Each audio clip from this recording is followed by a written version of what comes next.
Ever feel like time traveling to a totally different world? Hmm. Like right now. Yeah. That's what we're doing today, diving deep into the kingdom of unified Silla in Korea. We've got ancient texts about Silla and Parha kingdoms, and let me tell you, Okay. they are bursting with epic tales. Hmm. You won't believe some of this stuff. It's like Game of Thrones, but, Right. the real deal. What's really captivating about Unified Scylla is that it goes beyond just kings and conquests. Yeah, It's a period that really shaped Korea as we know it today. absolutely. Yeah. The culture, their interactions with other countries, it all stems from this era. Right. And it all began with Scylla's rise to power.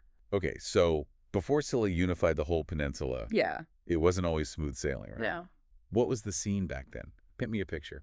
Picture the Korean Peninsula way back in the 6th century. Okay. You've got three kingdoms, Silla, Baekje, and Goguryeo, all vying for dominance. It was a constant, power A struggle. real Game of Thrones scenario. Exactly. Yeah. So how did Silla go from contender to, top dog? They made a very smart move, allying themselves with the Tang dynasty in China. Oh, okay.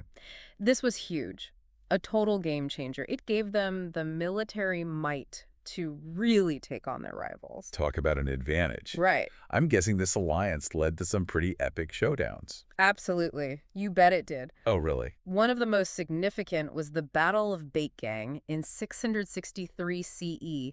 This was a massive naval battle. Imagine hundreds of ships clashing on the open sea, Really? resulting in decisive victories against Baekje and even Yamato Japan. Wow. Talk about high stakes. Yeah. Whenever I hear about these sweeping victories, Yeah, I always can't help but wonder about the other side, right? The people who resisted, absolutely. And it's a crucial point. right? Victories like this came at a cost, and not everyone was cheering for Scylla's dominance, right? Yeah. Take, for instance, General Kibak of Baekje. Okay, now his story sounds intense from the source material. Like it mentions he brought his family to the battlefield. What was that about? So it's a stark reminder of the brutal reality of war. Right. Quebec knew that if his side lost, his family could be enslaved. So he chose to fight, even to the death, to protect them, to protect their dignity. It was his way of resisting a future where his loved ones were, at the mercy of the victors. That's heavy stuff. It really makes you think about the human cost of these historical events, Yeah. What must have been going through his mind as he made that decision? Well, we can actually get a glimpse into his mindset through a speech he gave before a major battle. He compared his troops to a legendary army that won against incredible odds. It's a testament to his, unwavering loyalty to Baekje and his determination to fight for his people, even when facing, almost certain defeat. That's incredible. It gives me chills just thinking about it. It's like a scene straight out of a movie. This warrior facing insurmountable odds with everything on the line. Absolutely. And it highlights this key theme that runs through this entire period, the idea of unwavering commitment and the sacrifices made in the name of loyalty. Yeah. But speaking of captivating tales. Ooh, another detour. Yeah. I am always up for a good story. What do you have for us? So this one involves a journey across the sea, a mysterious dimming of the sun, and a silk offering meant to appease the heavens. Let's delve into the tale of Yuno and Seo. Okay, you have my attention. This sounds like something straight out of a myth or something. Yeah, a little bit. Give me all the details. Okay, so the story originates from the Suijin, which is a collection of Silla-era legends. Okay. It tells a story of a couple, Yuno and Seo, who lived on Silla's eastern coast. Okay. Now get this. One day, the very land they stood on broke away and drifted all the way to Japan. Wait, the land itself just drifted away? That's what they say? That's wild. It sounds unbelievable, right? But these ancient legends weren't always concerned with, being literally true. Right. They're more about symbolism, right? Reflecting the beliefs and anxieties of the time. I see. So they ended up in Japan. What happened next? Okay, so according to the legend, Yuno became king of this new land, with Seo as his queen. Wow. However, back in Silla, things took a strange turn. Uh-oh. The sun lost its brightness, plunging the kingdom into this, eerie twilight. Okay, that's more than strange. That's a bit ominous. Right. Did they ever figure out what caused this sudden darkness? So the Silla court, understandably concerned, consulted their advisors. Right. And they came to the conclusion that the dimming of the sun was a direct result of Yuno and Seo's departure. Really? It's as if their very existence held some cosmic significance, Wow. and their absence had, like, thrown the natural order out of whack. Wow. That's quite a responsibility to carry. What do they do about it? So they decided to send envoys to Japan, hoping to persuade the couple to return. Now, Yuno and Seo couldn't just, pack up and move back. Right. However, they did send back a gift, a piece of silk woven by Seo herself, Okay. and they instructed the Silla court to offer it to the heavens in a special ritual. Let me guess. They performed the ritual, and the sun returned to its full glory. Exactly. You know it. Of course. It's a testament to that, like, enduring connection between Silla and the land that would later become Japan. Right. Even though separated by the sea, there was this belief in a shared destiny, a bond that transcended physical distance. That's incredible. It's fascinating how these legends give us this little glimpse into the worldview of the Scylla people, Yeah. This belief in cosmic significance and the interconnectedness of their world is incredible. It's wild. But let's transition a bit here and discuss unified Scylla at its peak, Okay. They finally conquered their rivals and unified the entire Korean peninsula. Right. A massive turning point. Right. A huge turning point, definitely. Imagine for the first time the entire peninsula under the rule of a single kingdom, unified Silla. Right. This was in 668 CE, after they finally conquered Goguryeo, the last kingdom standing. So they reached, the height of their power. What did they do with it? Did they become this unstoppable force? They definitely made their mark, that's for sure. Okay. This era ushered in this remarkable period of cultural and political growth. And remember, their powerful allies, the Tang dynasty. Right. They continued to play a crucial role in unified Scylla's government and culture. So did Scylla essentially become like a mini Tang dynasty? Not exactly. While Right. they were a tributary state to the Tang, meaning they acknowledged the Tang emperor as their, superior and paid tribute, Right. they fiercely held on to their own distinct identity. Think of it as like walking a tightrope, right? Balancing a strong relationship with the Tang while fiercely protecting their autonomy. Such a smart move for a kingdom forging its own path. Absolutely. It wasn't just China they were connected to, right? Oh, absolutely not. Okay. They also cultivated close ties with Japan, particularly during the Nara and Heian periods. Okay. This exchange of culture led to a blossoming of art, ideas, and trade between them. It's like watching this beautiful tapestry being woven thread by thread as these interactions shaped the entire region's cultural landscape. Okay, I'm getting a real sense of how significant this period was. Like, this Yeah. was big. It was huge. But what about daily life in unified Scylla? What was it like for, everyday people, not just the elite? Well, they adopted a centralized government system, drawing a lot of inspiration from the Tang dynasty. Think structured bureaucracy, a standing army, and laws designed to, maintain order and stability. Sounds very organized. But was it actually a good time to be alive in unified Scylla? Or was it all about, who you knew and your social standing? Ah, the age-old question, right? Right. Unified Scylla, like many kingdoms throughout history, had its complexities. Of course. This era did usher in a period of peace and stability, which in turn led to a golden age of art, architecture, and scholarship. Amazing. Think magnificent temples, innovative observatories such as the Cheomseongdae, Okay. which is the oldest surviving astronomical observatory in East Asia, by the way. Wow. Truly remarkable. Wait, so they were, mapping stars back then? Oh, yeah. That's incredible. They were making significant strides in science and technology. And Buddhism flourished during this time, leaving a lasting impact on Korean culture. Okay, so far so good for unified Scylla.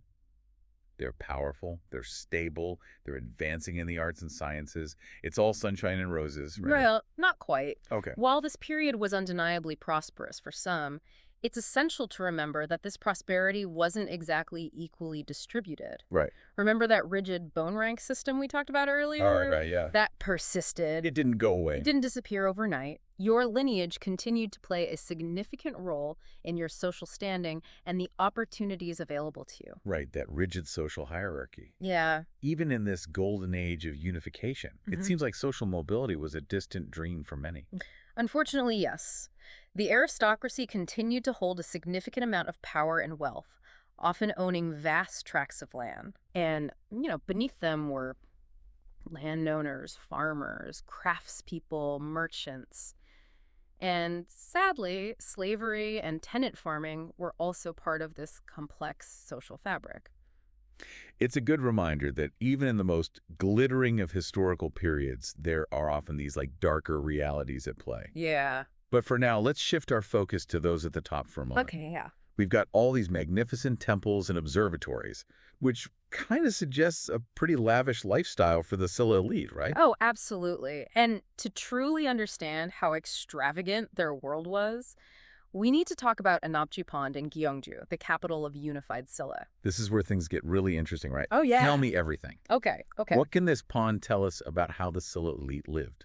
So think of Anapji Pond not just as like a pretty water feature, Right. but as this, symbol of the elite's power Huh. and their sophistication. Right. It was part of this grand palace complex designed for both, like Oh. luxurious leisure, yeah, and high stakes diplomacy. Okay, so, paint me a picture. We stumble upon an Opji today.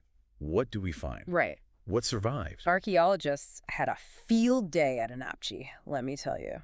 They unearthed all sorts of treasures, intricate decorative tiles, Okay. the remnants of boats, even Buddhist artifacts. Wow. It paints this vivid picture of grand feasts, Right. moonlit boat rides, I see. and, maybe some spiritual discussions happening alongside those political negotiations.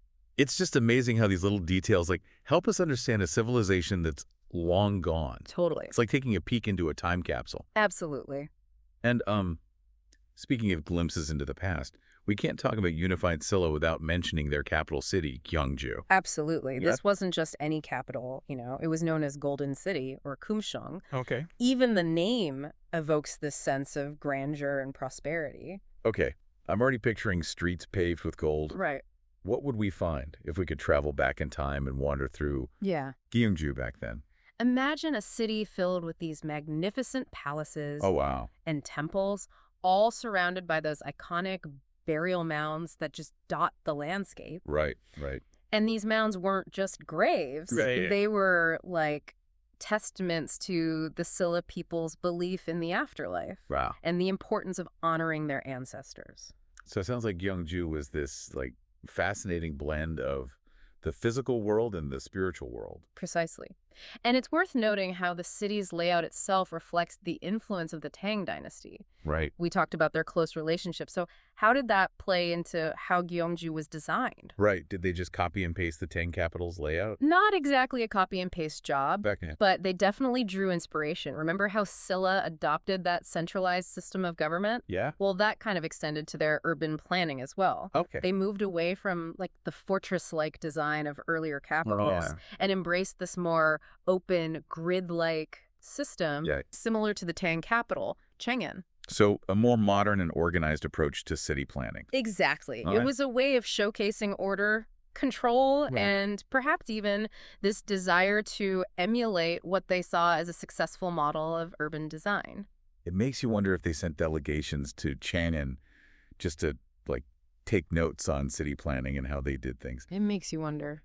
But even with that Tang influence, Silla still maintained its own unique architectural style, right? Absolutely. And there's no better example of this than Bulguksa Temple, Okay. also in Gyeongju. Even though it's, only partially preserved in its original form, Right. it's considered a masterpiece of unified Silla architecture.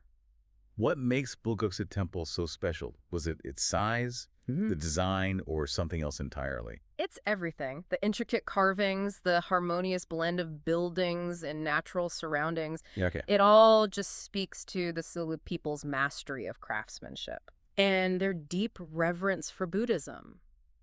And then there's the story behind its construction, which Mhm. involves this powerful figure named Kim Dae-song, Okay. the chief minister at the time. So we're talking about someone with some serious clout. Absolutely. Was he a devout Buddhist? Or more interested in the prestige of sponsoring such a grand project? It's thought that Kim Dae-song was genuinely devout, Okay. and Bulguksa was likely his way of expressing his faith, Okay. while also, demonstrating his power and influence. Of course. It's a fascinating example of how religion and politics were so intertwined during this period. Classic power move. Look at this amazing temple I built. Wait! Clearly, I'm a very important person. Exactly. But alongside the grand temples and Mhm. political maneuvering, Right. unified Silla also had individuals who were less about that courtly life, Right. and more about action and adventure. Oh, okay, I like where we're going. Take, for instance, Jang Bogo. Now, that's a name I haven't heard before. Right. Tell me more about this Jang Bogo character. What made him so intriguing? Okay, so imagine this. He was a merchant, Okay. a military leader, Okay. and an international man of mystery, kind of all rolled into one. What? He controlled maritime routes, battling pirates, Oh. and ensuring those trade lanes stayed open. Wow. He was so influential that he even helped install a Scylla king at one point. Wow. This Jang Bogo sounds like he had a life straight out of an adventure novel. He controlled trade routes, battled pirates, and even had a hand in deciding who sat on the throne. It's incredible. That's He incredible. was a true mover and shaker. Yeah. It really shows that even during a period known for, centralized power, Right. there were these individuals who carved their own paths and left their mark on history. It's really cool. But as we know, all good things must come to an end, right? Right. What about unified Scylla's decline? Right. What led to this once mighty kingdom crumbling? It's like they say, Yeah, empires rise and empires fall. it's true. What were the cracks in unified Scylla's foundation? What caused them to stumble? It's tough to imagine, Yeah. a kingdom as powerful as unified Scylla just, Right. fading away. Yeah. What were those internal factors that contributed to their decline? Like, what happened? Well, those social inequalities we discussed earlier? Right. Those eventually caught up with them. Okay. Resentment started brewing within the aristocracy, right? Yes. Leading to these power struggles and challenges to the throne. Yeah, it's like that old saying, united we stand, divided we fall. Exactly. Like, internal strife can really weaken a kingdom Oh, absolutely. from the inside out, right? For sure. Making them vulnerable to, outside threats. Absolutely. And to make matters worse, they started losing control over those regional lords, remember? Right, yeah. These lords were becoming increasingly independent, refusing to pay taxes, and, Right. essentially doing their own thing. Yeah, and you know what happens when the tax revenue dries up? Exactly. Things fall apart. The people revolt. That's never a good sign for any kingdom. Never a good sign. Peasant uprisings became more and more frequent, further weakening unified Scylla's grip on the peninsula. So it was this combination of, internal struggles and external pressures that eventually, chipped away at their power. Was there a final blow, one event that marked the end of unified Scylla? It wasn't so much a single event as the rise of a new power in the north. Balhae, also known as Parhae. Yeah. This kingdom was founded by refugees from the fallen Goguryeo. Right. And it really signified this shift in the balance of power on the peninsula. Yeah. Unified Scylla's days of, total dominance were numbered. It's just fascinating how history seems to move in these cycles, Yeah, with the fall of one power often coinciding with the rise of another. it's true. And while Unified Scylla eventually met its end, their legacy lived on. In the magnificent temples of Gyeongju, those advancements in astronomy they pioneered, and the indelible mark they left on Korean culture as a whole. Yeah, it makes you think about the long-reaching impact of even empires that, Right. crumble and fade away. Absolutely. What can we learn from unified Scylla? Right, What and- questions should we be asking ourselves about, their rise and fall? There are so many questions. How did Scylla's relationship with Tang China shape its destiny? Right. What lasting cultural influences can we still see today because of this period? And what about that legend of Yuno and Seo? Right. Does it hint at even earlier migrations and connections across the sea? It seems the deeper we dive into history, the more questions we uncover. That's the beauty of it all. It's an endless journey of discovery. Absolutely. And on that note, we'll leave you to continue exploring. This has been The Deep Dive. Mm-hmm. Until next time, keep those brains buzzing